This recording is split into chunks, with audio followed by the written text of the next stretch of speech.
Okay, good. So I will call the meeting to order.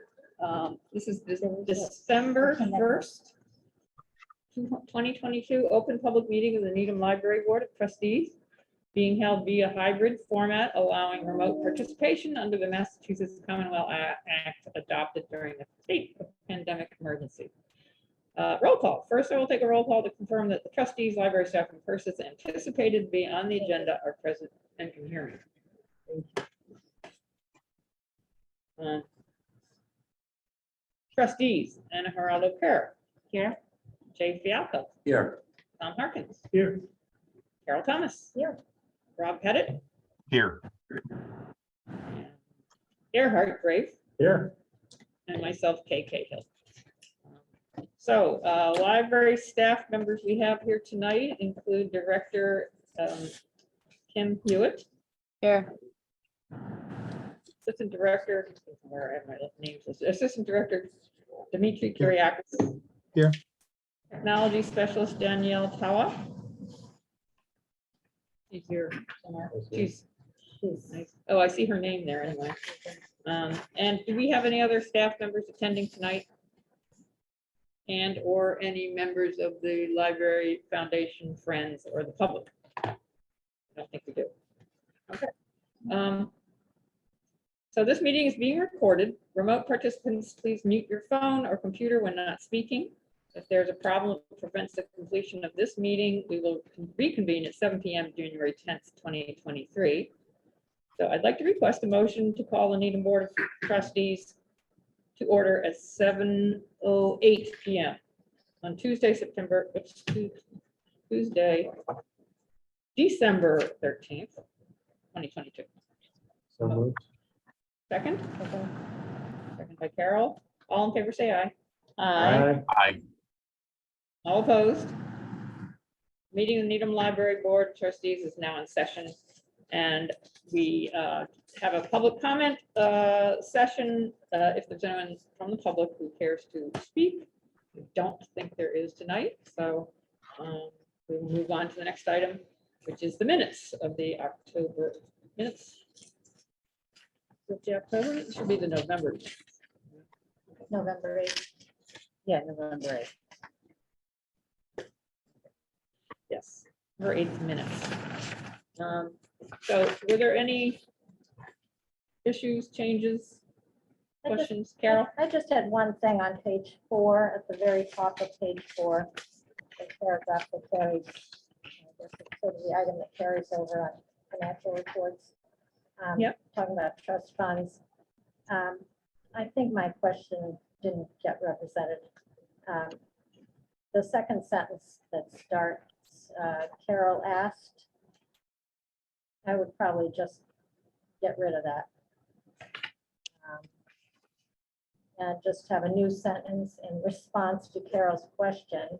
Kim confirmed that trust fund spending pre-approved by the trustees is included in the quote encumbered unquote column of the monthly trust fund report.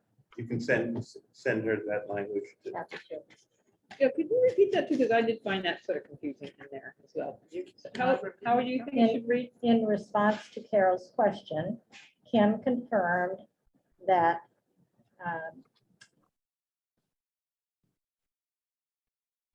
trust fund spending pre-approved by the trustees is included in the encumbered column of the monthly trust funds report until it is dispersed.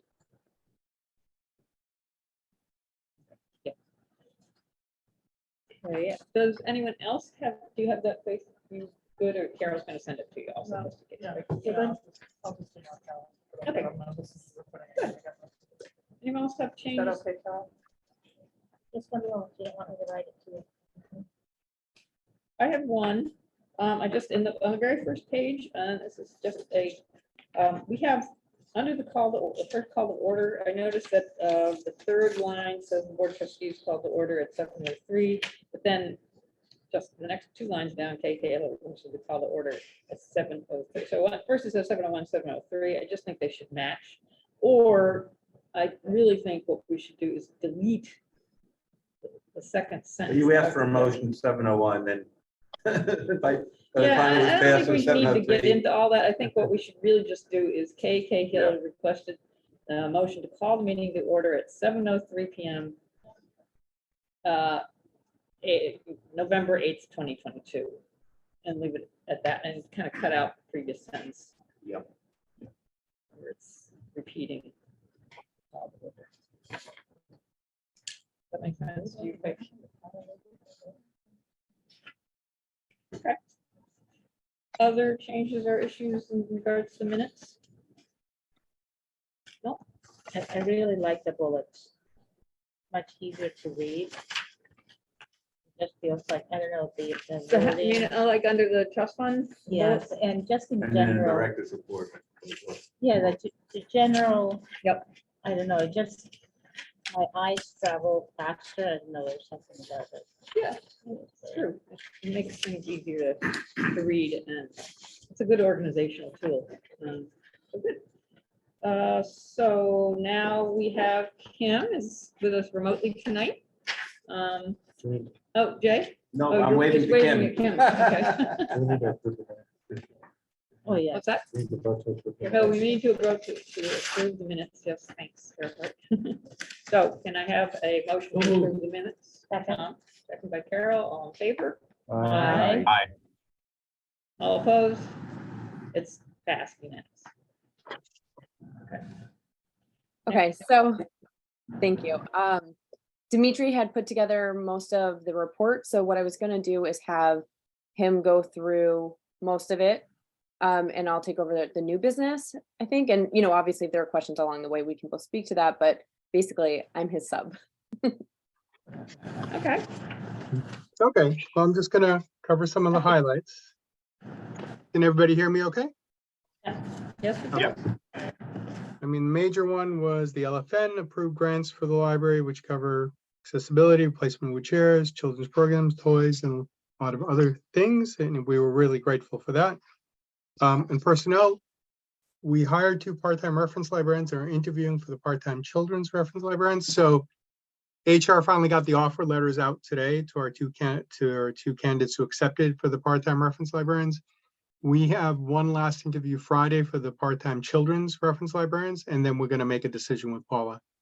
We have some pretty good candidates from that group. So we're hoping, knock on wood and cross our fingers, that by next week, we should be on the way to being kind of fully staffed for now. Let's see. And then I apologize, I'm going to ask you, do you folks do the gifts after I've talked about things, or do you do the gifts now in terms of making a motion to accept them? We do it now. Okay. So, okay, so is there anything you want to go over regarding the gifts? No, not really. We can see it's pretty self-explanatory, unless you have any questions or anything, but People should take a look at the gifts. Ready to, when you're ready, somebody could make a motion to accept these. I think it's 4 gifts. Hello. Carol moves. Second. Gerhard, second.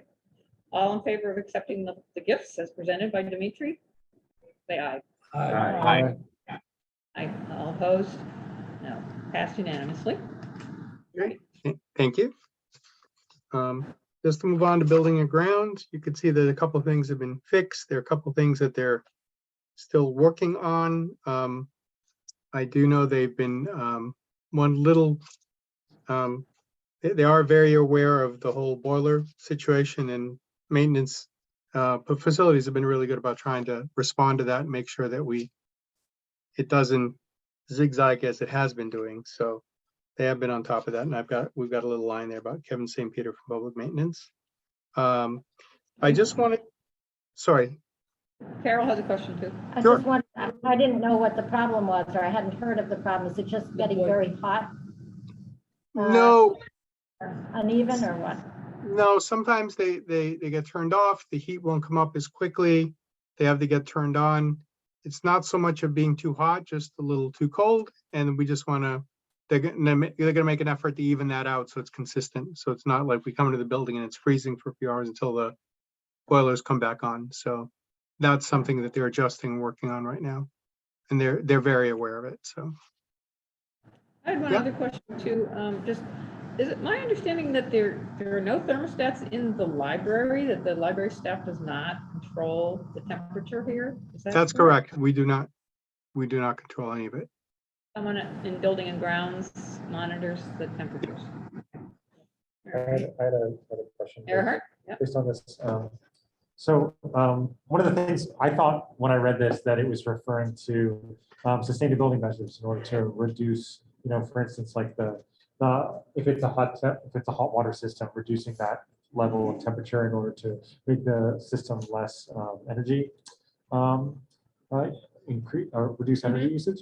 And it made me wonder, what are we doing, if at all, to coordinate with the climate action plan writing that the town is going through right now? Do we have anyone who's liaising with them as they kind of develop that plan or thinking about what component the library might play? Okay. So has the building, the climate action group working in the town, with the town government, reached out at all to the library or made any effort That to is kind of right. loop in the library?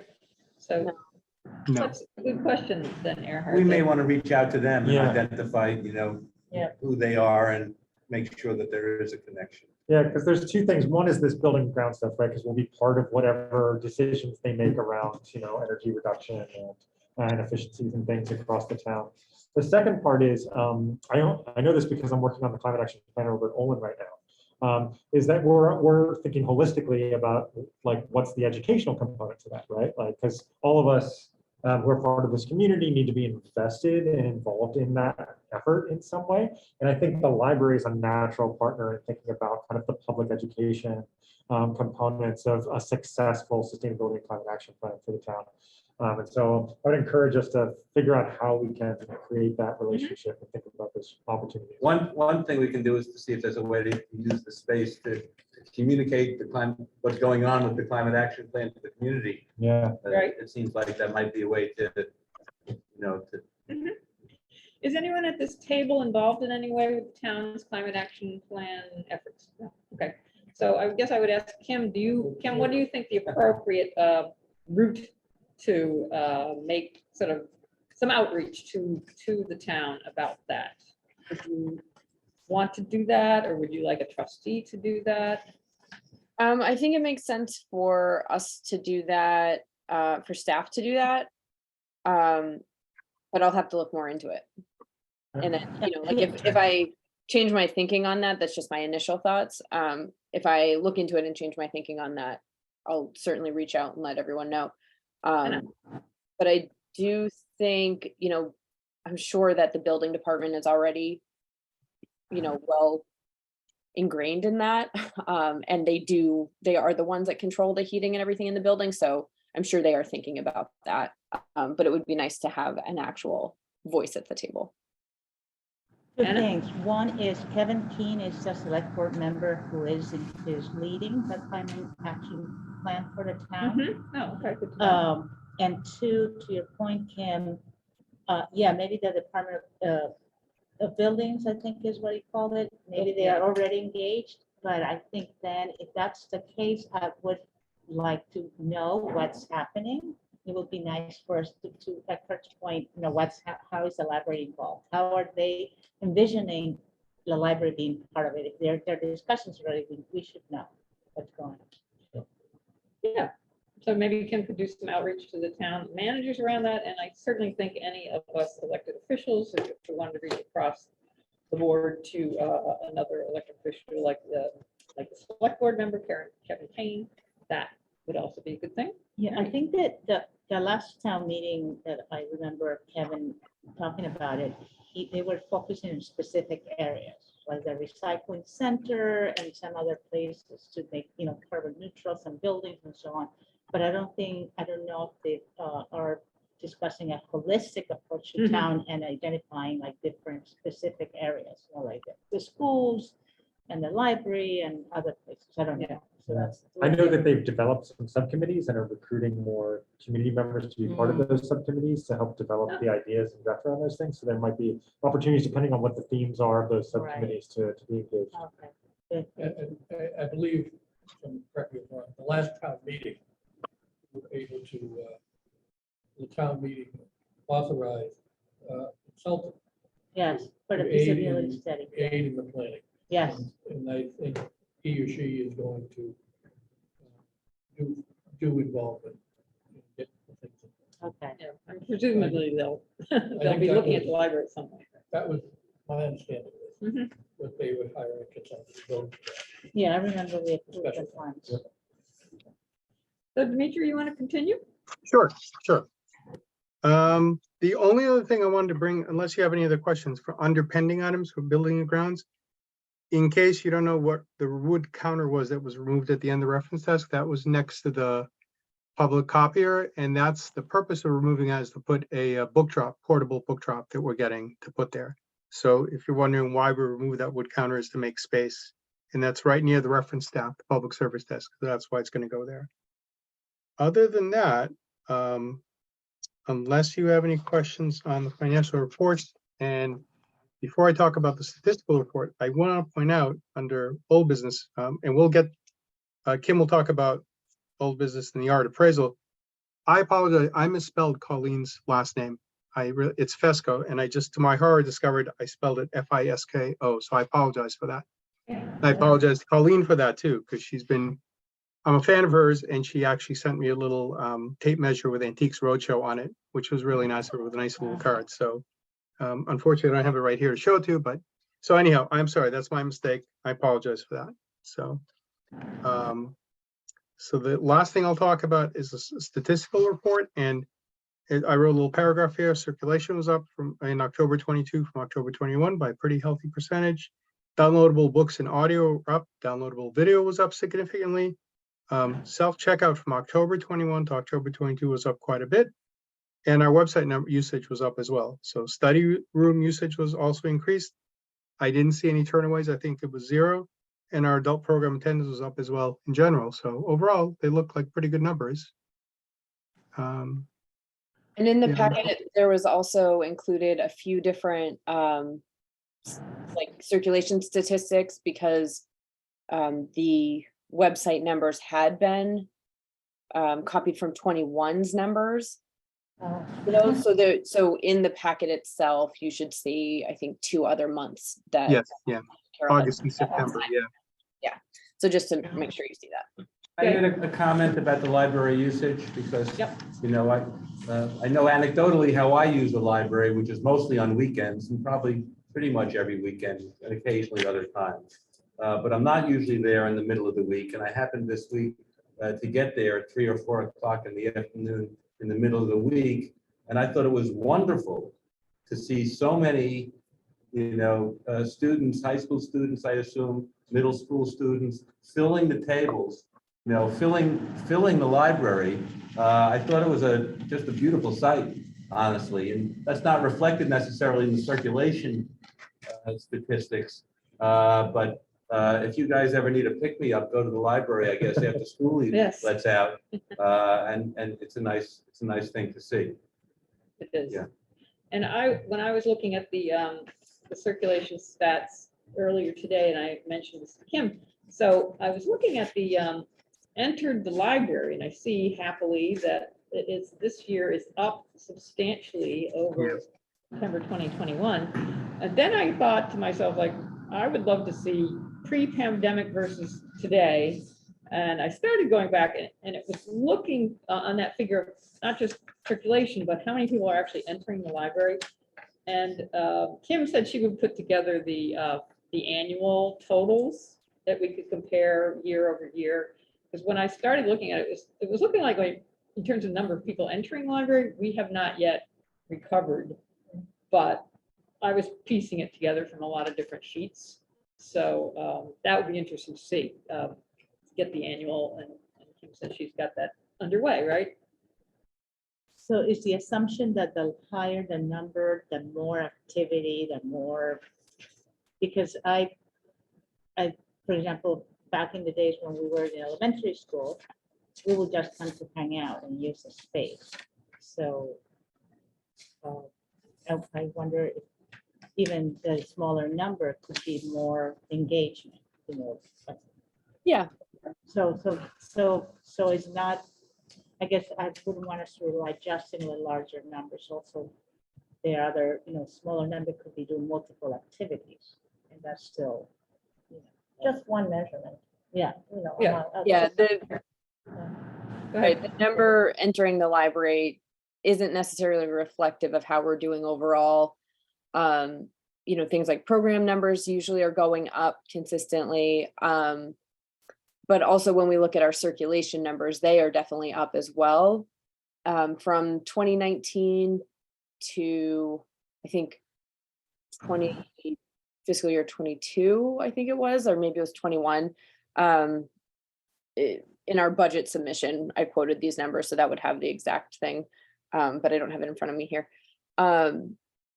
We were looking at like a 13% increase from the year before COVID to a full year after COVID, or not after COVID, but after the shutdowns and everything in 2020. So we were seeing that big of an increase, which is great. And then we were also seeing an increase of about 16% from 2019 to, I believe, either 21 or 22 again, sorry. But just to give you a rough idea, we were seeing a big increase in both of those things overall.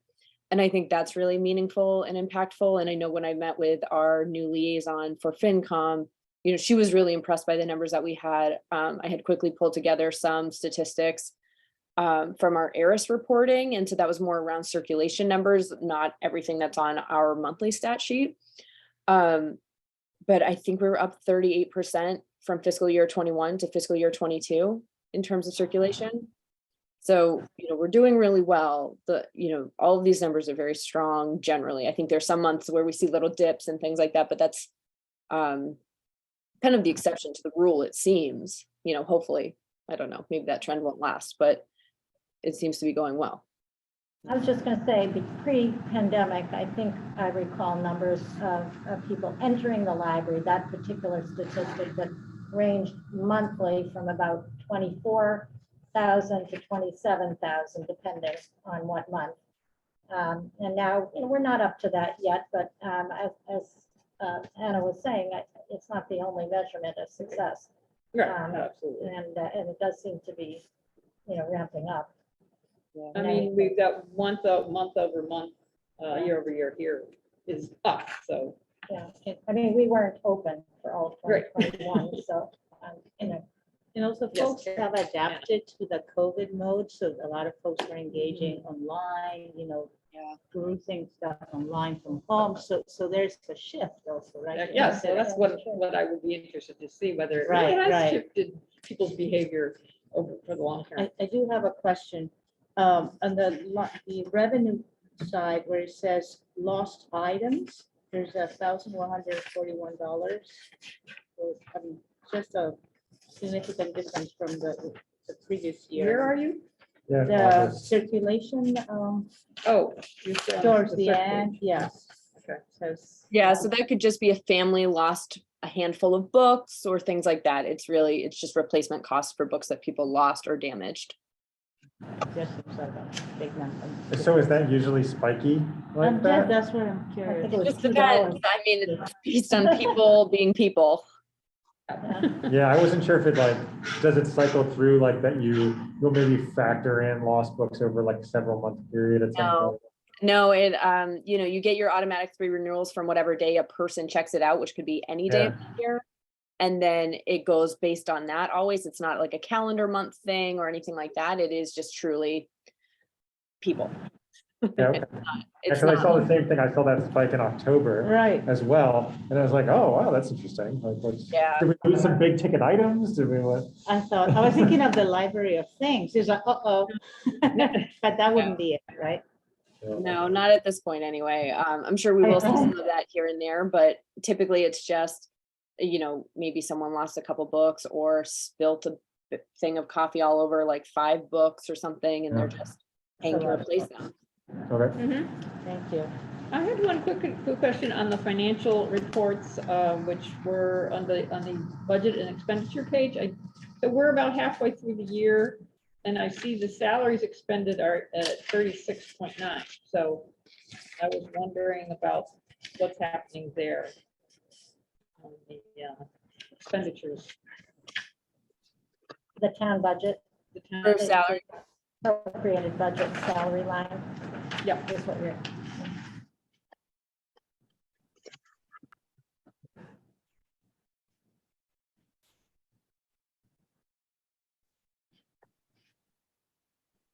Do we have any? No, I'm sorry, which page? Are you on the budget and expenditure page or a different one? Yes, budget and expenditure page. Okay. Um, Oh, I see.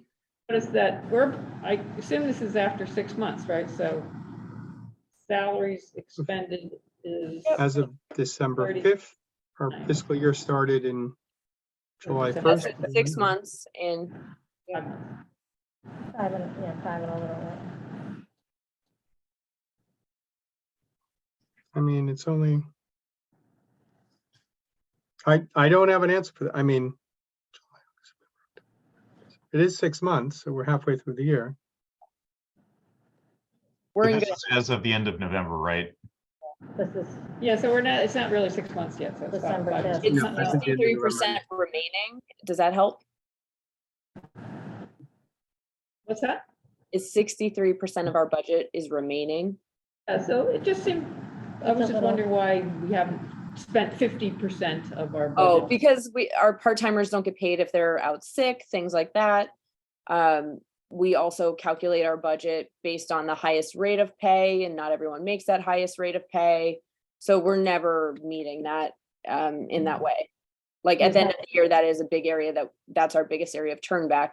If you recall this last fiscal year, we spent down to, I think, $1,000 of our expenses budget, but the salary was a huge turnback. Oh, Also, I think this report was as of December 5th, so that's about 5/12 of the year, which works out to about 42%, which is closer to the 38 that we see in there. And we have a lot of turnover. So there's just times where some of these hours are just not being paid. great. And Carol? I'd be worried if it was the other way around. I was gonna say vacancies, but it is what it is, Vacancies, really. yeah. I mean, Yeah. it's not really. a And Tom, choice. did you have anything? No, I was just gonna say that one of the things is vacancies. Yeah. Right, Yeah. okay, good, good explanation. Okay, so Dimitri, are you continuing? I think at this point, I'm to new business, which there isn't any, and we're at old business. Yeah. And I think, Kim, if you want to go from there, Sure, thank you. okay, thank you. So I appreciate too everyone's understanding that there is no new business. We've been continuing with the strategic plan efforts. Kelly has completed the 6th focus group. That was November 16th. The survey is still up. She said we've gotten a number of responses, but she's hoping we'll get some more, and we've been doing a bit more advertising around that. But if you haven't told all your friends that they can't be your friend anymore unless they submit a survey, then do that now. That could be your holiday gift from everyone you know, would be filling that out. Have a sense approximately how many have so far filled out the survey? I am not sure of the number. When Kelly and I chatted, she didn't have the number in front of her, but she said, it was a healthy amount, just wasn't like everything that we were hoping. So we're still continuing to keep it open. She has put together some brief, thoughts, but like based on the focus groups, I'm going to be reviewing those over this next week. And then when I get back, and starting to shape up what some of the goals and things might look like. She felt like we got really good feedback, even though, like the numbers she said were pretty consistent with what she's seen at other focus groups, which is that people just don't always come. But they did, I don't want to say the number because I forget, honestly.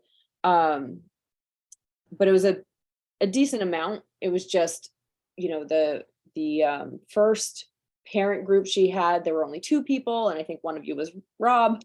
And then she held a virtual one, and there were still only a handful of people, more than 2, but they got really, really good feedback out of the people that were coming. Like she said, people came and they were like, I talked to my family members. I, like reached out to all these people, and I did they came with like research in hand and like questions in hand and just different things that she found really, she said, like, I've never really seen that in any of the strategic plans I've ever done, is people coming, showing up like that, and having spoken to so many other people in their lives about the library and what it means to them or what they want to see out of it. So that was really encouraging. I think we're in good shape. She thinks we're in good shape. And, she has much more experience with that than I do. So I trust that we're in good shape then. So we'll be mapping out our next steps. Unfortunately, obviously, surgery just kind of is going to probably slow it down.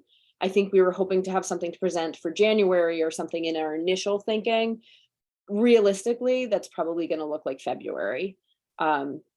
It's waited a while. It can wait until, Yeah, you're Another month is recovered okay. comfortably. Yeah, to pick thank up. you. But I'm excited that she's working on it and that she was so excited about what people had to say. I think there's so much that we're going to be able to do with this plan, I think. So art appraisal updates, Colleen Fesco and Faith, that is FESKO, reviewed many of our materials on November 16th. We found a bunch of materials a few months ago, or I guess in between her last visit and this one. And so she had a ton of the research ahead of time that she was able to delve into. She had a great visit, but she's hoping that she'll have her report together by the end of the year. We're obviously, that's the next 2 weeks. So we'll see if we get that, but it's kind of okay if we don't get it right at the end of December. But she was really great, and we're hoping the appraisal will be done this year. So that's where that stands. And that'll give us some something to stand on when we revisit our lending policy. Absolutely. And it'll allow the town's insurance company to give us their requirements so that we're not just starting from square one and then we get their requirements and then we have to mesh them. We'll be able to get the town's information first and start there, and then add on anything else that we think is best practice or, just our comfort level as a group. So I think that'll be really great, so we can get our procedural documentation in order around that and then bring a policy to the board to vote on. Do you have anything? No. Okay. Thank you. All right. And then the space planning study, Erhard, I don't want to put you on the spot, but did you want to talk a little bit about the meeting yesterday? Sure. So we met with the planning board yesterday and learned a little bit about the process and next steps as they're going to play out. So we have the RFQ is out there, and we've already gotten interest. Several firms, design firms, have requested the information, and so that's encouraging. And then what happens here is there will be a pre-proposal meeting here at the library tomorrow at 2 o'clock. Which will be an invitation for the designers to come in, see the space, learn more about the RFQ, and kind of think about that opportunity. And then basically a month from now, they have a submission deadline for that proposal or qualifications. And so those qualifications will come in on January 12th. And then there will be a kind of quick review to produce a short list based on those. And then we'll do interviews with that shortlisted group of designers. And then proceed to authorization with the subcommittee of the PPC that Kim and I will be a part of. That is all happening within 10 days. Yeah. like a 2 week Very span, we will get accelerated, all of the qualifications, and then we will try and make that decision immediately. So we'll be kind of working very quickly in order to move that forward. with the hope then that we can kick off the planning study then early that spring, right? Starting as soon as hopefully February, and then moving through the spring to try and get to a draft report by June 2023. And so there'll be some kind of intermediary milestones there. They're kind of rough estimates right now. We'll be negotiating with the designer once that has been picked.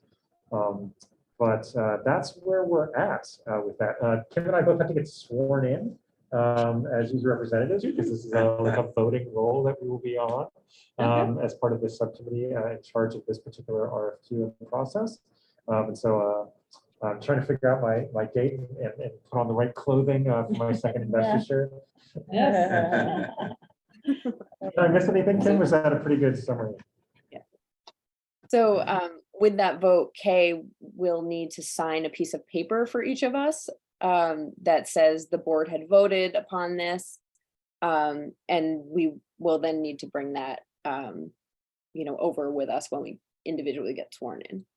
We need to vote tonight is that what you're I think we hearing? did. No, I think you just have to certify it Okay. because the vote already happened. Yeah, Yeah. okay. All right, Yeah, so we should probably print those forms tonight and get those signed. and tomorrow, meeting at 2, do you know whether there are a variety of designers showing up or what's happening? You know, I don't know what the RSVPs look like. Kim, do you know?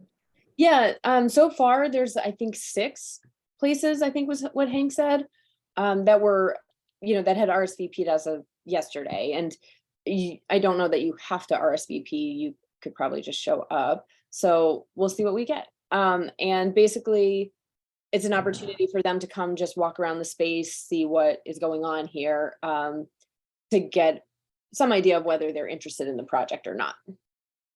Yeah. There are 8 firms total that have registered so far with their interest in the project. How long, I saw it in last week's paper, was it in there before that? I don't know when it was first published. It was published on the 8th, so That's the one I saw, yeah. Yeah, I saw it. Hometown. Right, because that's when it I was saw it released, too. so I assume that was when Yeah, it I first. saw it too. And do we know what kind of firms are applying? Are they architectural firms or what are we getting? Yes, there's a number of requirements that the firms have to have in terms of staffing according to the RFQ. And so I don't know how to describe them other than trying to refer to language that's in the RFQ as to how they describe themselves. Do you have a shorthand, Kim, while I'm looking? I didn't really hear what you just said. Oh, I'm Heard sorry, I'll part try of to it, speak but more loudly. I 'cause heard you. Speak directly to, oh, you heard me, but okay, because Earhart's a little farther from the owl. Earhart, you have to. Oh, I said project I to said the owl. RFQ requires a certain staffing of expertise, but I wasn't sure if there was a particular description of the type of firms that that it will be applying. I mean, yeah. Not that I can think of offhand, but I can look at the RFQ as well. Okay, so at the beginning here, it says the designer qualifications shall include a team of consultants led by the architect, plus the following consulting and engineering disciplines: library space planner, structural, mechanical, electrical, plumbing, fire protection, acoustical engineering, cost estimating, and technology, security, telephone, and data. So the firm needs to somehow marshal that expertise in their staffing and in their qualifications to submit. Great. Progress happening quickly. Yeah. That's okay. Yes, it's very quick. Yeah. Okay, so anything further on that or anything the trustees need to know or do, be aware of? I think so. No, I think we have to be sworn in, I believe, by the 27th of January, or yes. I think the 23rd. So you need Thank to sign. something, 23rd, because we have to or vote on the 24th. So at the that- next meeting, I'll probably just bring my paperwork, Kay, or when we next meet, I'll have you sign mine. But that is it. It is going to move quickly. I will be back from surgery. My first day back will be the 9th, and then the submissions are due that Friday, and then we're supposed to kind of work through the weekend to review the submissions, talk to each other and figure it out. Monday's a holiday, and then the next day that Tuesday, we're supposed to come back and tell the shortlisted folks about when they'll be interviewing that week. Okay. Just a lot happening. Yeah, very Good. Okay, thanks for the update. Yeah. Oh, So- Go ahead. was there a Anything? question? Sorry. No question. Okay, all right, sorry. So with the budget update, our budget submission has gone through. And I think it's available publicly now. I'm not 100% sure on that. I will be meeting with the finance committee with Kay on January 25th at 7 p.m. to present our budget. One thing of note that just came up, and both the finance committee and the town manager are going to be recommending as an amendment to our budget, is that our part-time hours, there was a calculation in the error. There's an error in the calculation, sorry. So it was off by about 100 hours, which was about $4,600. And so they're going to add that in because it is an operational cost, and they would like to see us have that. We can manage around it, but it'd be nice to have that. They're going to recommend an amendment, and then presumably it'll come back to the board here for a vote on the amended budget. Is that, no? The board doesn't vote on the budget, so Okay.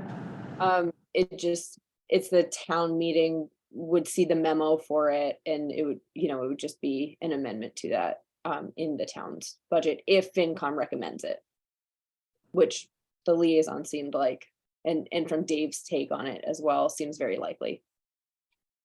And then Katie, Dimitri and I just met with the finance committee liaison yesterday. That is something that got scheduled very short, like last minute. So it's not mentioned in this report, but since we're here, I'll just mention it. We have a new FinCom liaison, and it's Karen. Sorry, let me just look up her name.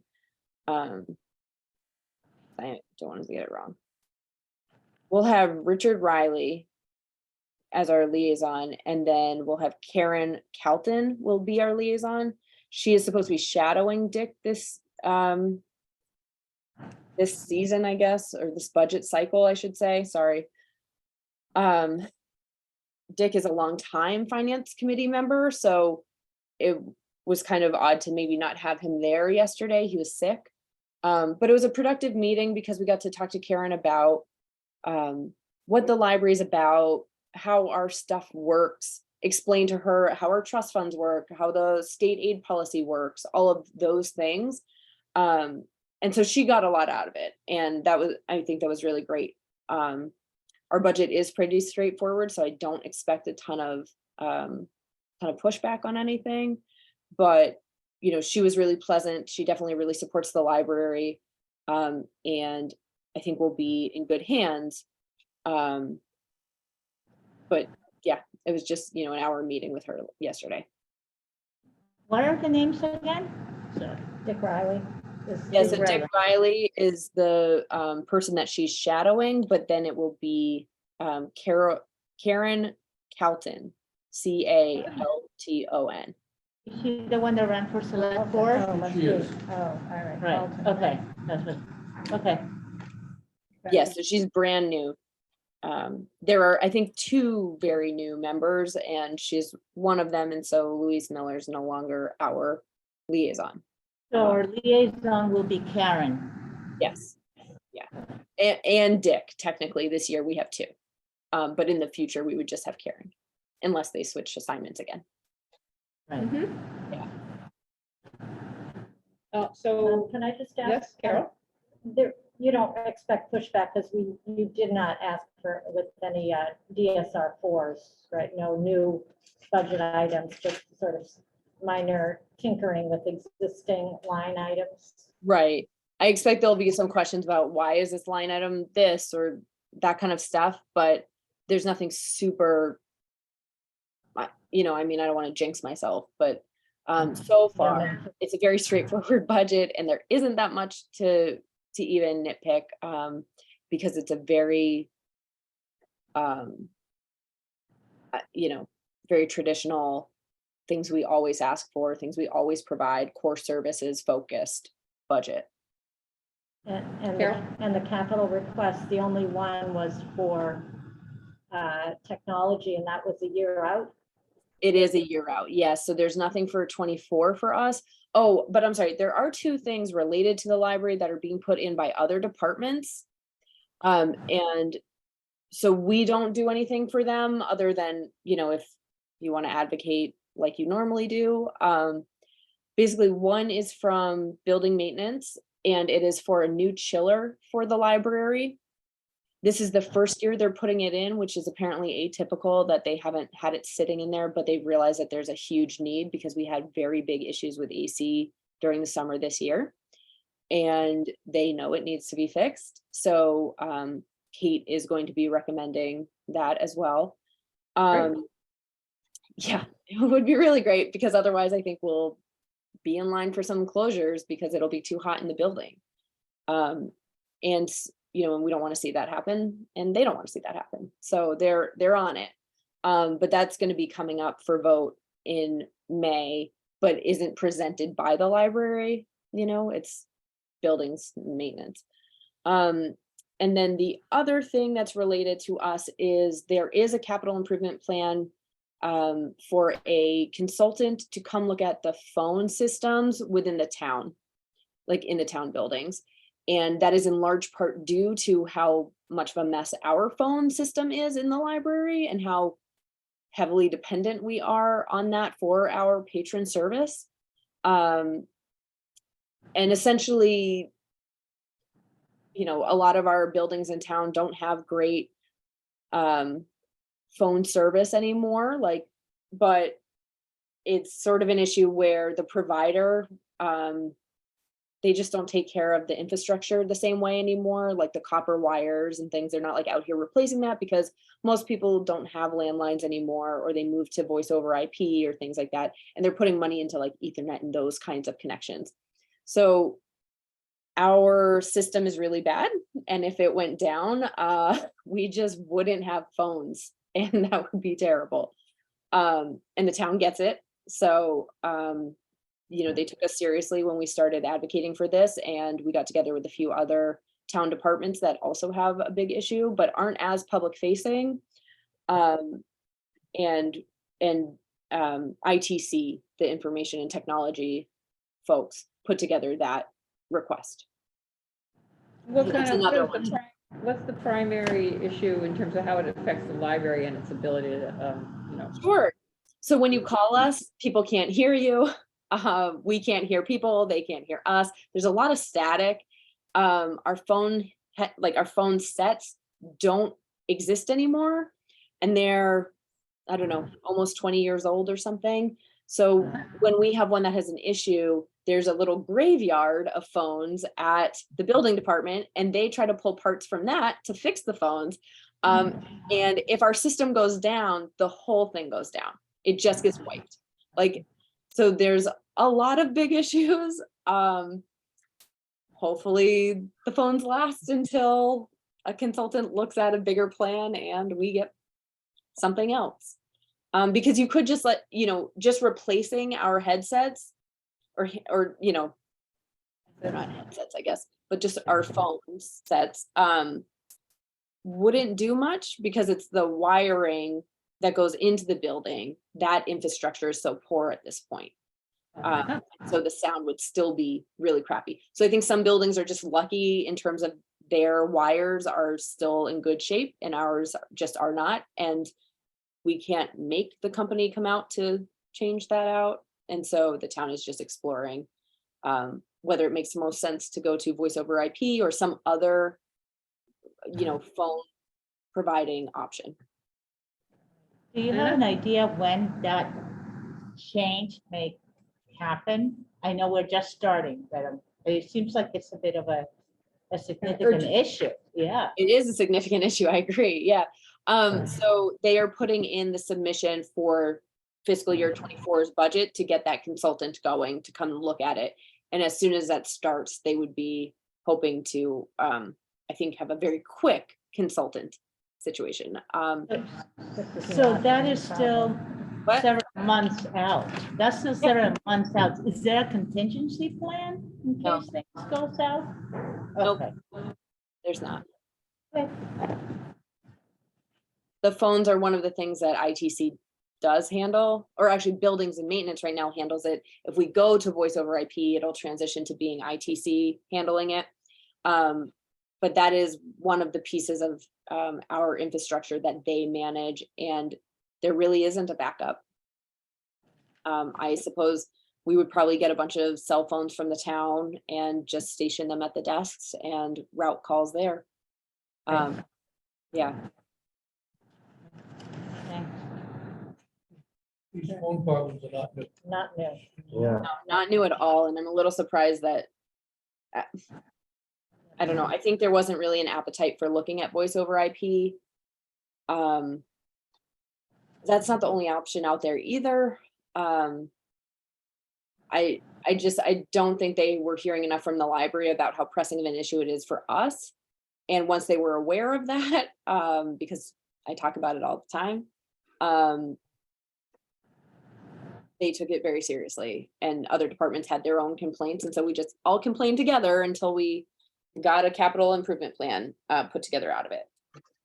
I think We'll some see of where the things schools may have already switched to VoIP. The schools, I schools? think voice over IP. Yes, they did, and they have their own IT. Right. Yeah, I was gonna say, I've never had any issue with the schools. so. Interesting. Okay, well. Hope that moves along. Yeah. Yes, so those are two things just to be aware of, that we're not like submitting ourselves, but just in terms of your advocacy as you talk to neighbors and friends and other town meeting members, that's a really important thing to bring up, is how valuable both of those things are to us and our ability to serve patrons. Okay. So anything further on the budget?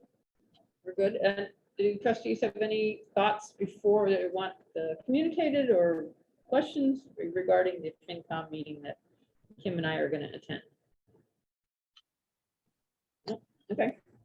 In the past, Yes. some of us have attended as, kind of observing. Is that still an option? I mean, I don't know if I can make it. I'm just bringing it I up. think it's always an It's option. example, but we decided last year that, because Kim is, we didn't look like, we didn't want to look like we were, Yeah, yes, yes. causing difficulty, so we didn't. And in all honesty, I think if the chair and the Director. they get the sense of it. They don't want to. Yeah. There's not enough room at the table for them. It's the basement of the town hall. It just. Yes, I remember. No, but you would go, you wouldn't necessarily be sitting at the table for the presentation, you'd be in the audience. I mean, you can Yeah, but attend even like that's any not- public meeting. Yeah, okay, so that's an option. It's up to each one of us if we want to attend. Yeah, we're not right? we're not as a group deciding to. Right, attend as a right, group. We're not going on the bond. Yeah, no, no, I'm just curious because it's a new liaison. And I just, how much of a relationship we want to build with this person. That was. Yeah, I mean, if more you, my- or any of my us angle. wanted to come and I think you want to observe. build a nice relationship. Right. Okay. Yes. I think that, yeah, I think that the way to build a good relationship with them is by kind of going by their rules of decorum, which is they ask that the director come in the chair. Yeah. Great, okay. Yeah. Yeah. Dick Riley has been our liaison Oh, he was? He was for the a liaison. couple of years, and then it went back to Okay. Louise, Right. more recently. Right, I only really remember Louise. Yeah, Okay. you really have to educate them because they have so many different departments to learn about and to really understand how they function, which things are really crucial to Yeah. our ability to serve. My experience was that they really don't. They don't Each know one of that them much uses the about library in a slightly different way for their personal, their personal use.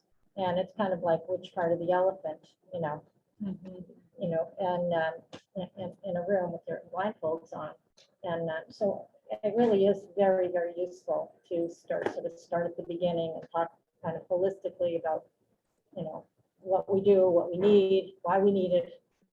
Yeah. Because I don't think it's fair to assume That they know. No, it was very nice to start with Karen, and she left here with a huge folder with all of the information, things like even the context of how Minuteman fits into the state organizational system with MBLC and MLS and all these acronyms that we talk about and exist in our world, and explaining to her all of those functions and what it would be like if we at some point didn't meet our certification and didn't make our MAR, that's the municipal appropriation requirement, things like that. And she was horrified by that thought. That's not, as I understand, been an issue ever for us, luckily. We really got to impress upon her, how people are still using the library after COVID and all of those things. And she definitely was someone who was like using the library regularly. And so, she didn't know about all of our services, but I feel like no one ever really does. And so that was fine, but she was very big on outreach. So I think we talked a lot about how I don't have a request in this year for more position funding, but that next year I would probably expect to, and it would probably be related to outreach. And she got really excited about that and what those things might do, like, and what that would mean to have those additional hours for us and things like that. So I think she gets it. And, we'll continue to build that relationship. She wants to come by for a tour sometime with me, that kind of thing. We'll keep building that. But as this wasn't the first time I had met her. She did attend the meeting that we presented our budget to Kate and town management at. She and Dick both showed up, which was a surprise to me. I had not been made aware that they would be there. That meeting went well too. They both asked some interesting questions just about what is the value of Minuteman and why are we part of that? Like, not asking because they think we shouldn't be paying for it, but just asking. And so it was a good opportunity to educate both of them. And then when we had this meeting yesterday, one of the printouts that they have is a document that explains like the value, which, I think there was a 2017 report from MBLC that showed that Needham residents benefited, it was something like $500,000 worth of items or something like that through interlibrary loan each year. Like, you're accessing a collection now of 6 million items when you're part of the network, instead of if we were our own library by ourselves, you'd only have access to our 170,000 items, things like that. And just kind of the behind the scenes things that they provide for us as well, and put that all together and talked it out with her yesterday. And so it was a really good opportunity to be educating someone, whereas Louise Miller was very nice, but I felt like she came in having her own thoughts about the library and how it had been running. And it's also nice for me as a newer director with a different vision, I think, from the previous director to really talk to her about what we care about, which are things like outreach and helping seniors, helping, more programming for young kids, finding that sweet spot for teens and what, preteens is a big deal right now too, a big topic of discussion, I guess. So I feel like we're off on the right foot with her. And we'll see where that goes, So Kim, just one quick question. So you're at the FinCom the full meeting of the FinCom. Is your plan to present the budget or just like wait for questions from them, or what are you expecting to do? So Katie was at our meeting yesterday, and she actually was saying every liaison kind of does it differently. And where Karen's new, she didn't really have a take yet. So I don't know what to expect. I assume I will know before the meeting, and I'll definitely pass that information along. But Katie was sort of saying some liaisons like to present the budget themselves and then open it up for questions to the director. And some like the director to just talk about the budget. Last year, I think Louise had more of that. She wanted to introduce it and talk a bit about it. But, I feel like I black out when those things happen. And then, so I don't know. But I feel like she had really taken that lead. And we'll see. I don't know. Karen might not do that, I think, because she is so new. But I will say by January 25th, she'll have gone through a number of these, of the actual presentation to the full FinCom group. So by then she might have more of a tactic that she'd like to take. And since Dick wasn't there, it's hard to know too, because he might have a way that he likes to present it. And we just won't know for a couple weeks. One last question. Anna? So since these meetings are open to the public, there'll be a Zoom link, right? Or is it an expectation to show up in person? I don't want to intrude, but I'm just wondering. if I we don't wanna know if listen. they're hybrid or if they're just in person. You know, that would be. You know, I'm not sure if they're hybrid this year. I would imagine they are, but I'm not sure. I can follow up and take a look, because that is what I think we did last year, was we invited trustees outside of the chair to watch via Zoom. Right, so that we don't, we want to respect the protocol, but we also want to be informed. Right. Yeah. So, I think it also, like shows confidence in the director and the chair to have them Yeah. be, the people attending, but it shows support by watching Zoom. I'll look into that, Anna. And I'll get back to you. Yeah. I don't want to look I at don't my have no rush. Thank you. And probably it's on the town calendar as well. I would Yeah, assume. yeah. I have to admit, anytime the FinCom meetings have come up, I've just been archiving because they don't pertain to me, and I'm just trying to get through what pertains to me right now. Yeah, we realize that your bandwidth is not the huge at the moment, so. Okay, that sounds good. I guess we are, if that's complete, we would be moving on to the Library Arts and Exhibits Committee with Carol, right? Equity and Equity, Oh, I'm sorry, I skipped right over equity and inclusion, yes. Okay, we got actually a fairly good list here. Who's going to talk about equity and inclusion? Do you want me to read through it? Usually, I think Anna just talks about whatever is going on. Yeah, I cannot, just one comment on the list here. The November 27th, I attended that Women in World Jazz. It was fabulous. It was fantastic. There's no recording, but it was an intergenerational event where there were adult jazz performers, and they also brought in some high school performers. And the music was just like from around the world, different. I'm blanking on the names of songs, but we were all dancing. We were dancing in the Wow. underground. Again, that's not. It was Don? fantastic. I just looked it up, the Finance Committee hybrid, 12, December 14, 2022, 7 o'clock, in person, Great Plains Room, via Zoom, webinar ID. Well, that's tomorrow night, but I think we were talking about when The Kim and I 29th. attend on the 25th. Oh, I'm sorry. It would probably be the same protocol, though. I'm sure it would be. Yeah. I What imagine date if they're doing them hybrid at all, then they'll do all of them that way. Yep, sounds like it. 25th is a Sunday. January. Oh, It is right. January 25th, right? Yep, okay. Good, One more thing on the equity and inclusion, I'll send this to you, Dave. We have a date for the next Meet and Connect book club discussion is March 2nd. And the book that's being chosen by the Need and Diversity Initiative, they are leading the discussion this time, is Under the Skin, The Hidden Toll of Racism on American Lives and on the Health of Our Nation by Linda Villarosa. So that is a discussion, and it'll be promoted shortly, and I'll send you the details. Date again, I'm sorry. it's March? March 2nd, and it's going to be a virtual event. Oh, okay. Yep. Thank you. And that's all I have. According to this, there's no January 25th. All right. January 25th? That's what it says here, January They 25th. haven't I said- posted it. They haven't posted it yet. It's I not see. posted yet. Yes. All right. That'll be it.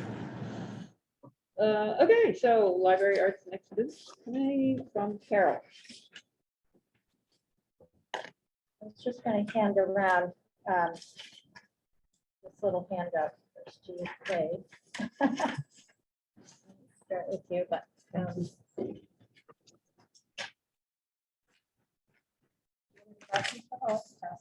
Here, just two here, and let's go this way. I think I have the right number.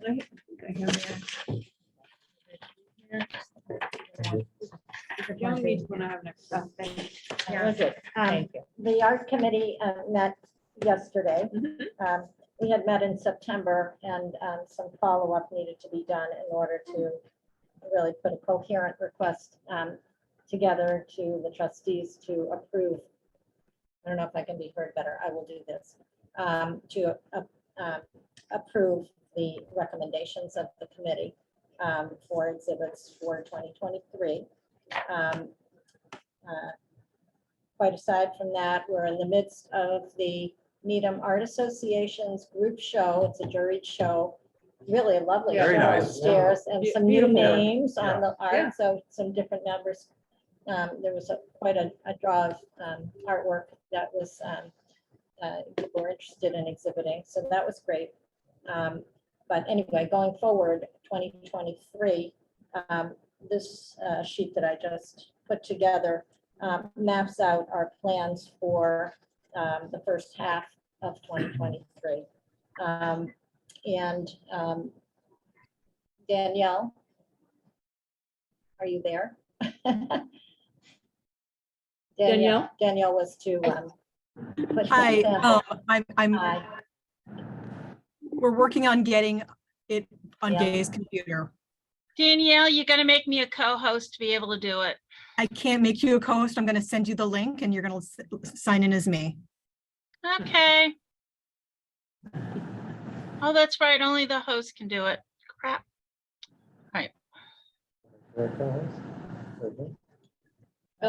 Sonia? I think she's, I guess she's signing off for. I think she's. Danielle has it on her computer upstairs, I Oh, think, yeah. as well. There you go. Yeah. Danielle is done. Thank you. We're good. All right. Where are you?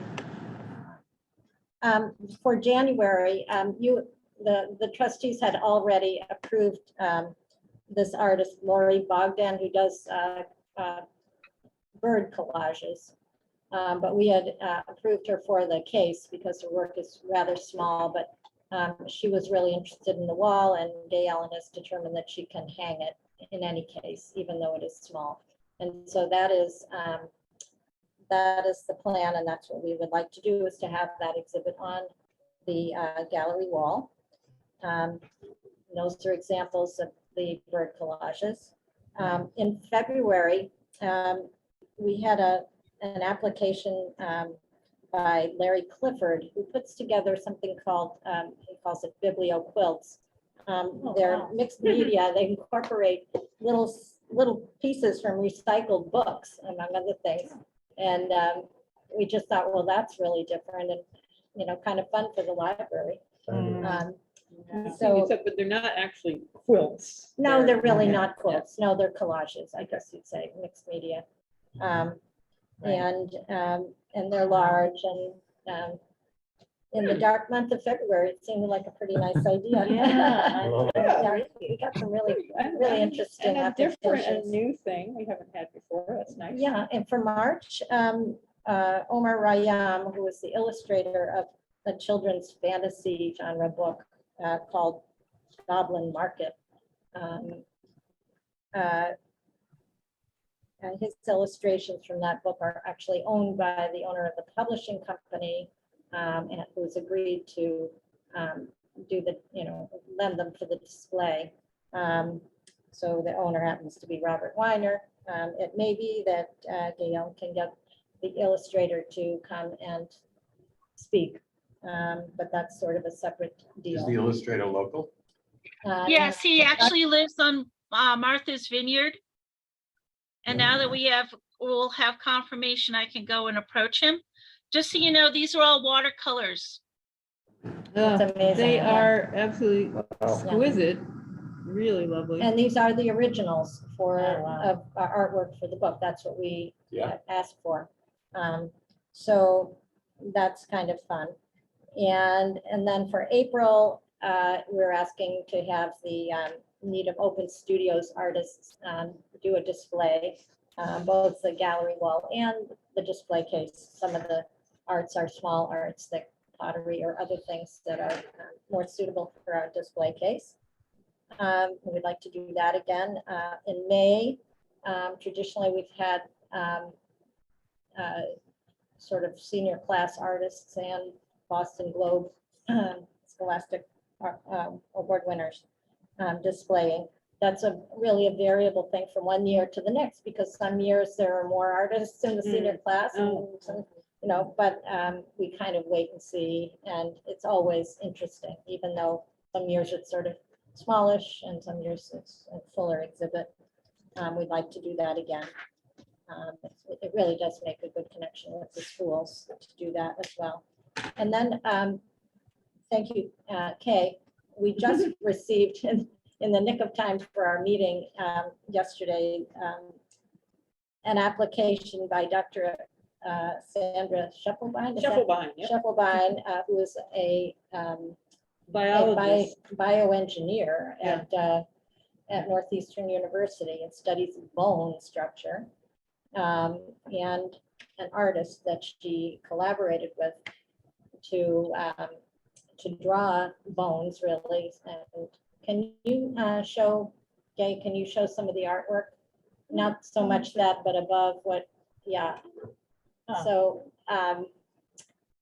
I love that it's been a good run. And there are all kinds, I mean, really, it's very, some of them are whimsical kind of, but they're inspired by the science. Yeah. And what Dr. Scheffelbein studies. And so this this exhibit on the wall, which our committee approved and hope that you will be a combination of the artwork and some kind of a text, whether it's purely by a QR code where you have to scan with your phone. Probably will ask for more, and they seem willing to do more if we can have a text on a foam core or something appended to the artwork so that it can be read by anyone easily. So we'll see just how that would how that would play out. But as long as they're flexible to do what seems best for our audience, that seemed like a very good bet.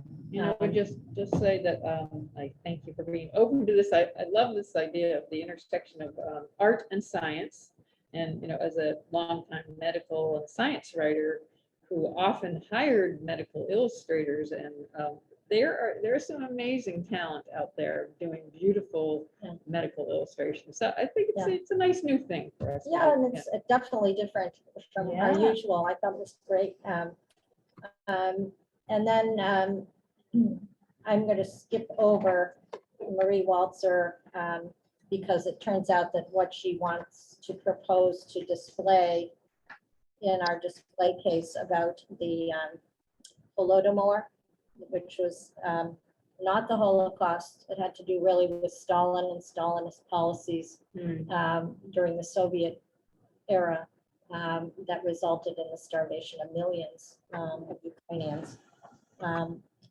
In any case, she has changed a little bit what she wants to include in the display, and we had given her suggestions when she showed up with a lot of materials at our meeting yesterday, which ones would be effective for a display case and which simply would not be read or appreciated. So I think we're just going to retract that one, hold it aside for now, and we are not asking for you to approve that one yet. And then the Friends of the Needham Public Library is having its 50th anniversary celebration in 2023 in the spring.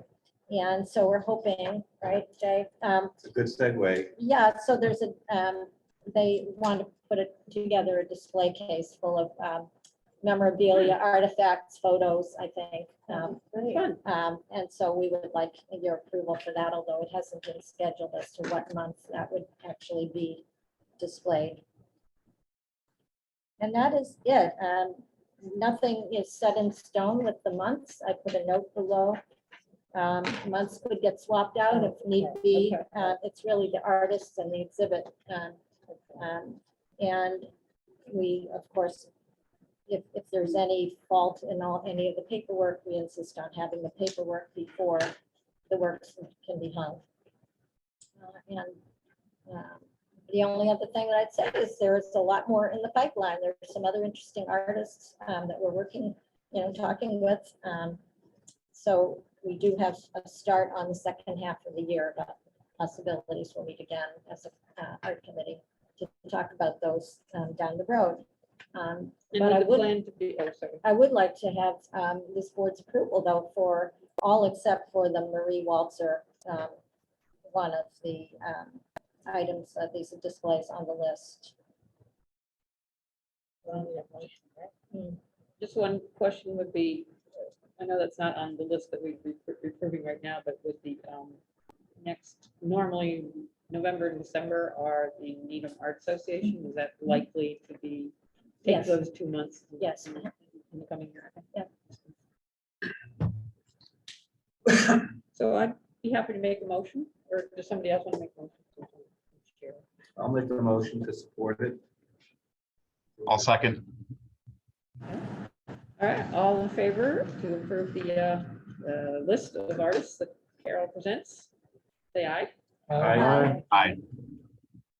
All opposed?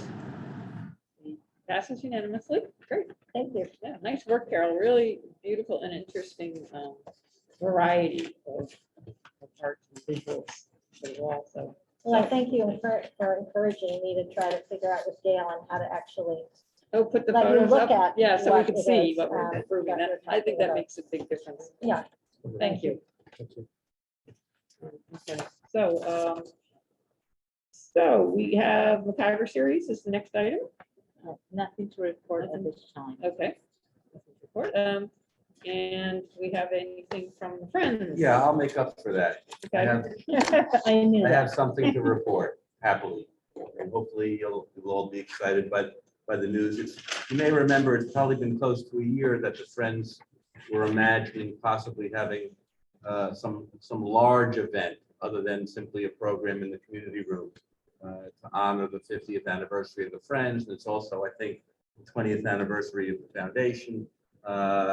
And so the notion was planted about seeing if we can possibly arrange for, for a larger community event.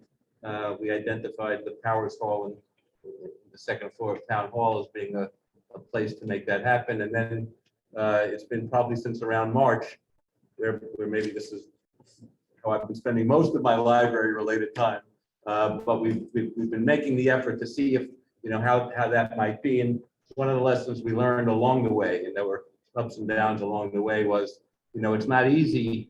You want to get somebody who fits the occasion, and also that we can be confident we can sell the tickets in order for it to work. And the people who we can be really confident can sell the tickets are people who charge sometimes extremely high fees. And we learned some lessons along the way and went down some false trails. But thankfully, at some point we did a Hail Mary, and then things started to fall together.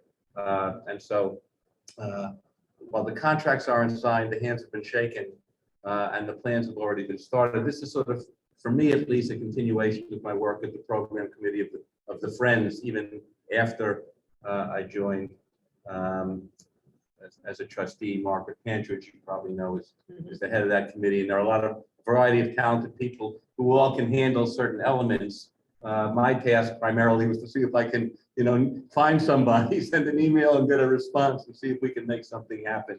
And I guess I'm not making a long story short, but we now have the pieces in place for an event scheduled for April 26th. It's a Wednesday evening in the town hall. The featured guest will be well-known Pulitzer Prize winning historian Doris Kearns Goodwin. Jared Bowen, who's GBH's executive editor for the arts and host of a weekly television series about the arts. He's agreed to be the host of the event. GBH has agreed to sign on as a media sponsor for the event, which would include, among other things, the sort of promotion that even if we were confident about selling tickets before. We're perhaps more confident now, and they'll, give us help along the way in terms of how to make the event happen. They're on board. Through a connection I have with work I do at GBH, a collaboration with the Library of Congress on something called the American Archive of Public Broadcasting, but it led to a conversation that's caused me to believe that we might be able to get a video drop-in from the Librarian of Congress. That's not a sure thing, but it's, someone told me that could be, it's reasonable to hope for that. And so far, the hopes have sort of worked out. So we anticipate, a town event that brings, builds community spirit, but it's also intended to raise funds for the library. There's, budgets involved and plans in place to raise money from funders. Doris has agreed to attend a pre-event reception. And so we're putting all those pieces into place. There's a program committee for the Friends, who are, following up on all of this stuff. There are more details that need to be added. There's a meeting tentatively scheduled, for example, with the high school to see if there's a way to connect with what we're doing to the classes at the high school that might relate to this, or possibly some music.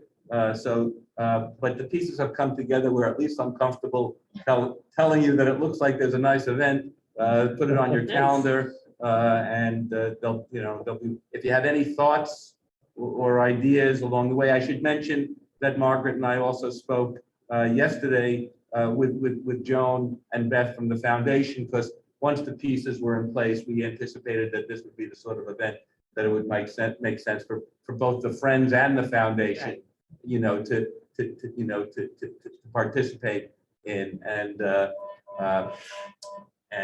so all of those pieces still are falling into place. We just talked yesterday, but we're all optimistic. There's people are going to be approaching funders. If you have any particular ins with people, or companies or banks, but we have a good team of folks who are moving that ahead, and so that's that's that news. I don't, I think it's we did pretty good to land her. It'll be a fireside chat, what she calls it, between her and Jared. But anyway, so that's that event. Exciting. She's a presidential historian. Did she have a particular topic or? Well, we haven't angle figured that that, she we should haven't speak on? identified that yet. Her most recent book is about, I think, leadership in turbulent times, and I imagine we'll still be in turbulent times come April. But we have, my feeling is whatever she wants to talk about, we'll figure it out. But that's a conversation we'll be having, I'm sure. And we haven't discussed it specifically, the topic. Yes. Will it be recorded? So that also hasn't come up yet. I'm sure that if she was open, it hasn't come up yet. After the paperwork's signed, we'll ask if she's interested in that. If she is, the Needham Channel folks have been very helpful with the library recordings, and who record other things in town hall. Would I imagine be happy to be helpful, and perhaps I don't know that GBH would be getting involved in filming it or anything. I think it was more likely, if it was going to be filmed, that it would be the Needham Channel doing it. But the folks at GBH honestly are very enthusiastic and excited, and curiously enough, they said, after this is over, can we get them to introduce to Doris, because they've been trying for years to connect with her. And so I know how hard the hustle is. They have to, it's more than just one or two emails. So anyway, so very, very excited about it. What benefit of recording it, you can also include the sponsoring companies, so they get more mileage. That's from right. it. And we've identified for the fundraising a package of benefits, sponsorship benefits they get. So we'll find out soon enough whether recording is an option. Sure. And it's the 26th, right? April 26th. It's a Wednesday evening. Yeah, I think the tentative plan is, and this is not finalized yet, but this is a conversation of perhaps $50 for ticket, an additional $25 for the pre-event reception. in connection with the fundraising. We've talked about the possibility of maybe there's one funder who can sponsor and purchase some tickets for those who might not be able to afford it. So these are all conversations that we're having in order to, make it all work. We only really got the confirmation from Doris's representative that it was happening probably within the last 2 or 3 weeks. Actually, I wasn't able to say this at our last trustees meeting. Right. Well, that's very good news. Yeah. That's exciting. Who is doing the fundraising end of it? Or- Well, there are some folks in the Friends, including Deborah Balin, who used to be on the finance committee in town. Yeah.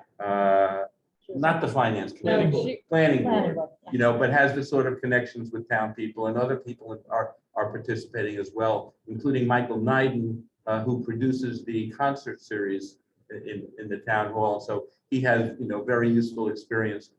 We've been in touch with the town, and they're excited, enthusiastic about it as well. We met with Miles Tucker about it. So, this is sort of potentially in the category of be careful what you wish for, because there's going to be a lot of work to make it all happen. But everyone's enthusiastic, and again, if anyone I think there's a FinCom meeting that night.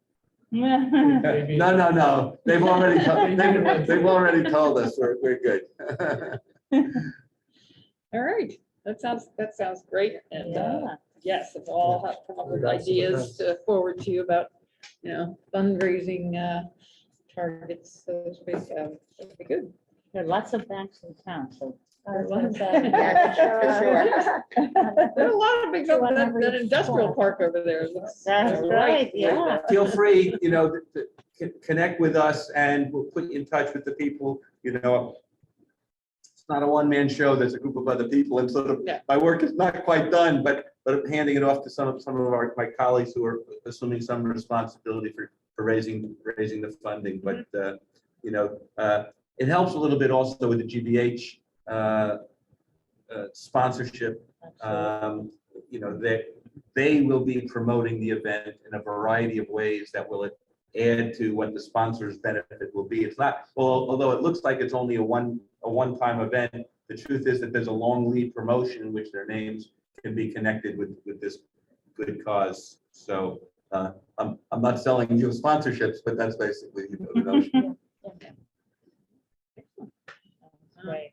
So do we have Joan here tonight? Yes, hello. And from the Library Foundation? Yes, We have- we're on a good financial footing. We right now our ending balance, this is the November report, $1,687,705. So almost 1.7. So we're pretty good. We're doing well with the inscriptions. We've sold 39 balustrade inscriptions and 19 window inscriptions. And we did send out a solicitation like we usually do in the fall. This year, we changed it a little bit to make it a little bit easier. And we went along with carrier routes, postal carrier routes, rather than using the voter list. The precincts. Because that just took so much time, and I did take ownership of it, but I had so much trouble with it. I can't teach somebody else to do it. So to try to, ease the transition to a new president in a year or two, we just thought we'd try this. And we are getting, it's interesting, we're getting small donations from some of these carrier routes, which, eventually, as time goes by, they'll become bigger donations. How, Yeah. What does that mean? carrier, routes? USPS, It's right? a postal, it's the, letter carrier routes. I was under the impression from Michael Knight, who had sent out some promotional stuff for the concert series, that there's some sort of flat fee that you can pay to get something put in the mailbox of Right. every resident of Yes, the town. exactly. And that's, you could do it postcard You have to sort them by route. by We do route. that for the Carrier Exchange route, Club like the mailing guy who in delivers. July. Who has to sort them? They do. They sort them. Yeah, Yeah. well, we did it through Printmaster and they Okay. took care of it. And I just chose the routes that matched the I see. precincts that were due I to see. get the mailing. Got it. So and then if we had repeat donors, they got a personalized letter instead of what we delivered. Mhm. But you do 2 precincts a year. correct? Every Yes, 5 2 or years, 3, yes. Go all the way around. Yeah. Yeah, so eventually it's like a 5-year cycle. Mhm. So we'll see how this all works. And What kind of response rate do you get on these mailings? Do you have any idea? it's how not, many it's people- not really huge. Yeah. But like, And every workshop I attended, they said 1% or- it's your repeat donors. It may be 5%. 5%. Yeah, That's it's not bad. really, it's low. It 5% really is. good. Send out. Yeah, more letters. that's actually not bad. But when you think about the expense, Mhm. sometimes you wonder, well, should we Is it be worth it? doing this? Yeah. And it's just something we have to examine. But on the you know, and then we keep track of how many first-time donors we Mhm. get. And maybe it's worth it for that, to get that first-time donor, because then they tend to, contribute again. Maybe not every year, every other year, it varies. And the genealogy room has been made. The history genealogy room upstairs. Oh. Mr. John Fieldsteel. John, what? Fieldsteel. Fields. Field, Field, Steel.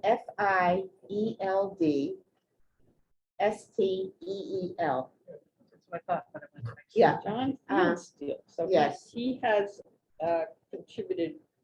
Yes, a before. naming amount. Yes, but yes, they're naming the room for their daughter. Oh, okay. Nice. Yeah, So the room will be called what? it's still called the genealogy history room, but we're going to be putting in a plaque Plaque. in In memory honor of of his their daughter. Which, the room up there? Yes, upstairs. That's not That named yet. That was the Dorothy Wilbur. Well, there's Laura not, Wilbur. I don't, that's, I don't, no, there's no name on that. If you go upstairs and check. Oh, no, there wasn't, but that when we built it was. Because we used our money. Wilbur's fund. To build the previous genealogy. Well, I don't know what to say, but it's been on the list of available rooms for naming. Laura Altnight. She's a long-term trustee. Yeah, I don't know what to say, Never served it. but it was available and that's what they chose. Question. Yes, Question for donations. So most of your donation outreach is via regular mail, right? Do you do anything online or? will you consider doing Yes, that? To lower costs. I'm thinking about the it. only thing we do online is we send out information, but I mean, to solicit online, no, we've never really done that. We've sent, like, if we're, funding a program or just to send information out to our donors or, or about the harvest fair, see what the harvest fair will be there. I see. But we've never, Was wondering if that might be an option because for a couple of reasons. One, there's been in some of the social media pages in town, there are reports that people for mailing checks are being intercepted and there's been instances of fraud and whatnot. So, I don't know how many, using checks for donations. I don't know if that's as popular as online donation. I think. okay, well, we do have our website. Yeah. But you And- can donate on the website. Yes, you Yeah, can but you donate have to, online. you have to invite them to do that. If they don't Yes, know what- although we have advertised on different media, like the media board at the dump. Yeah, Obviously, we advertised here. yeah. Because Um, I'm thinking if you are getting a 5% return and maybe are not breaking even, I don't know. Yeah, Then you might want to try doing an online drive and see what happens. just as a test, and maybe more, because a lot of folks, for example, I don't try not to use checks, I have very little checks, I do online Yeah. mostly, and But that's over half our donors donate by check. interesting, okay, so you have a population that prefers Yes. checks. Does your mailing say if you want to donate online? you can Yes, go to the website? Yeah, absolutely. okay, so that's Yes. there. Yeah. That takes an extra step. If you Yeah. have the email, you just click. Oh, on the that's link. true, with email. you can That's just click. easy, making it easier for a donor also, otherwise I Yeah. think I have a pile of things. to- I've been getting lots of emails from you guys asking for the subscription. Yeah. So they are doing that. Yes. Yeah. Yeah, you can add another button there to the.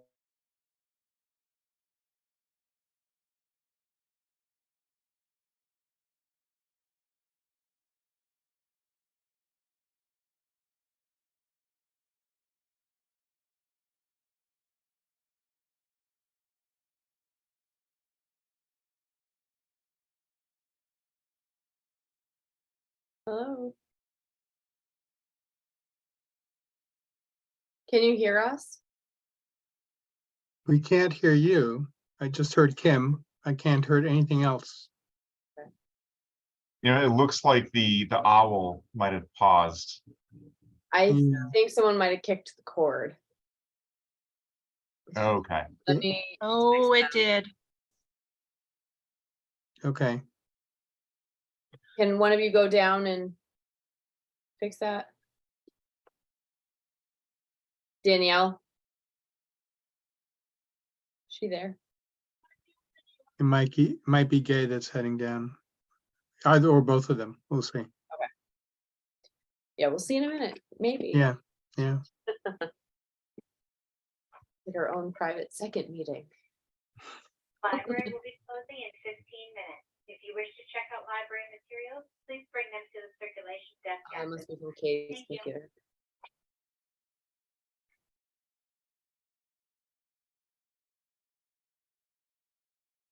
I think they might have kicked a cord. Yeah. And we're hearing it from Gay Allen's computer, not Kay. Yeah. Yeah.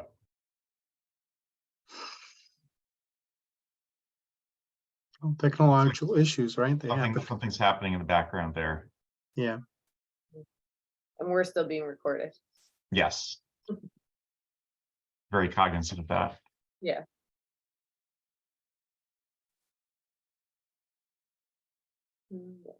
There we go.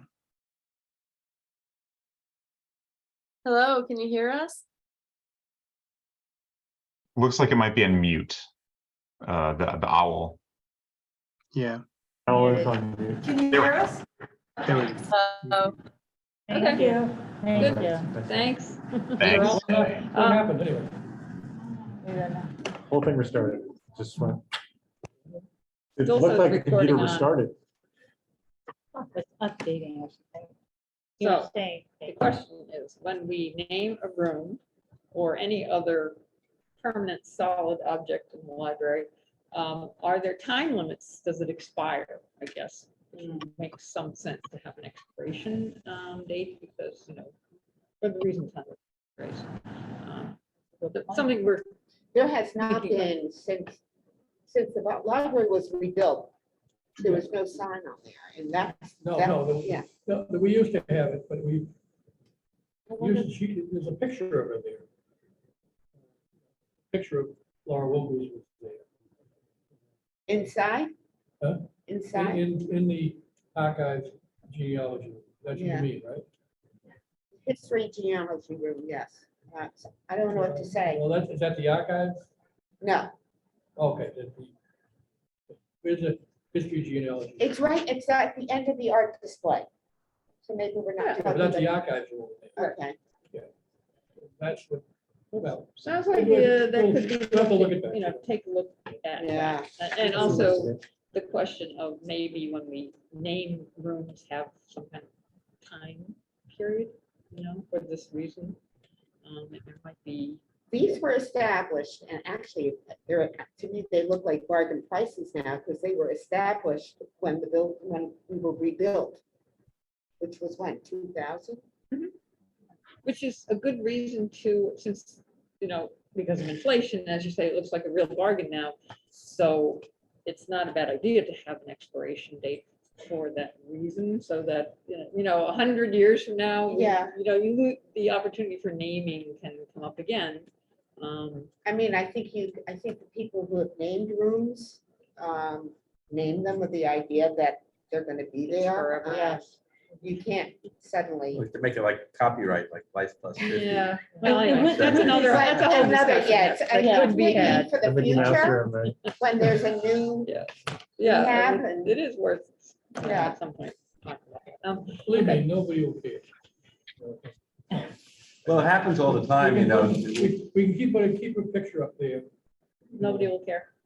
The new David Geffen Hall at Lincoln Center is what used to be Avery Fisher Hall, and Yeah, You they, know, I mean, the we- buildings get these arrangements renamed. do tend to Yes. happen. They do get renamed, so. True. Okay, so if that's all from John, yes, thank you. thank you for, it Thank sounds you. like you're really doing a lot of great work to Yeah. build and maintain Yeah. that endowment, so it's wonderful stuff. Doing well, thank you, And- like you. So now we have just trustees' comments. Anybody need or want to bring anything up? Kim, Carol? Kim, we're thinking of you. Yes. We'll be thinking of you and look forward to seeing you back in good health. Thank you. Yeah, Right. Be well. We I all appreciate it. wish you good health, and you'll be back for our next meeting, right? Yeah. Yeah. You can cross your fingers that I'll get home from the hospital on Christmas Day at least. I think You hope Yeah. so, either yes. Christmas Eve or Christmas Day, probably. So, yeah. Excuse me. Bless you. Okay. Yeah, I had a couple of topics. Sure. One was, I just want to, I'd love to figure out how we circle back around the climate action plan question that we raised during the director's report earlier. So I hope that we can bring that back as new or old business at a future meeting. The other thing I wanted to note was the article that Dimitri sent out about the Colorado library trustees who banning books within their library system. And I thought that was a wonderfully inspirational article and a wonderful response by the trustees to an issue of censorship coming up within their jurisdiction. Yes, thank you, Dimitri. It's very interesting. Yes, that was It it. seems like there's an article about libraries in the paper almost every day now. There was one about Dedham involving a Christmas tree Yes. and Yep. and this book banning thing nationwide is becoming a big concern. Hopefully not here, but elsewhere. Well, it could, and we did just address our book policy, or what's the official name, the policy of the book challenge policy.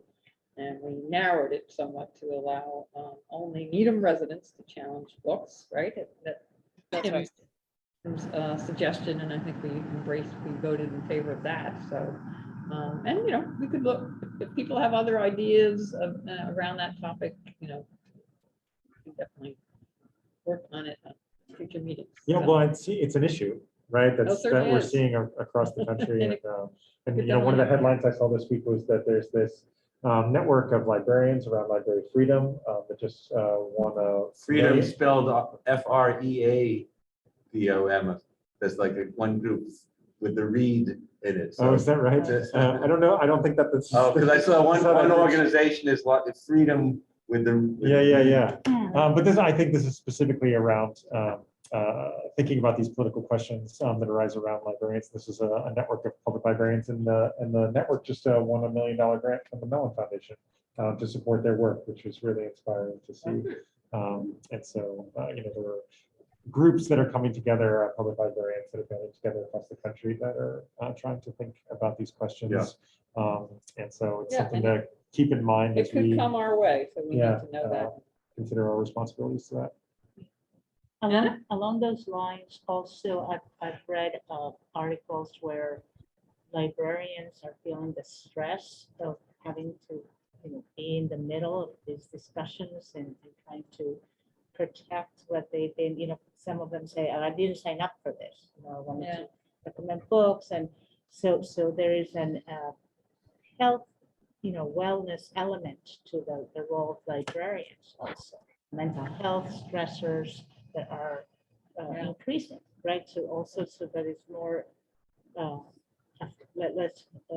just want to think of a more holistic way of helping or assisting the role of the librarians, right? So, because we don't know, we have, our town seems to be pretty okay for now, but, so how do we prepare for that?